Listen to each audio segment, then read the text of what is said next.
မှ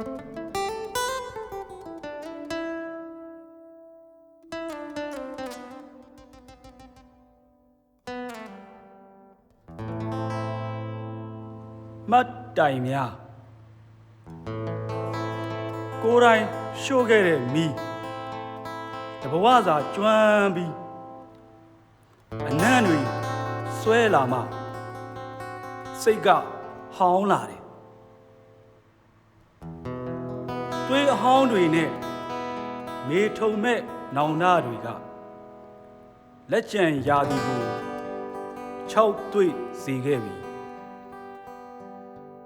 ပတ်ထားတဲ့နာယီကသမိုင်းရဲ့တကားပေါက်ကို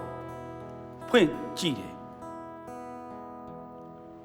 ရှင်သန်မှုဘလောက်တည်သွားခဲ့ပြီလဲအရေးပြားပေါ်ကအရှိတ်တွေကိုကြည့်ဖို့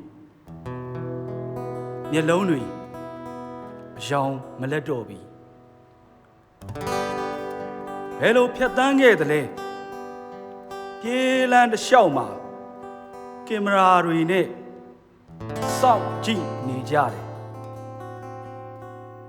ဘာတွေကြိုးစိုးနေမလဲနောက်ဆုံးမှတ်တိုင်မှာအသက်ကိုပဲရေးထိုးလိုက်ရပါတယ်ထွန်းကို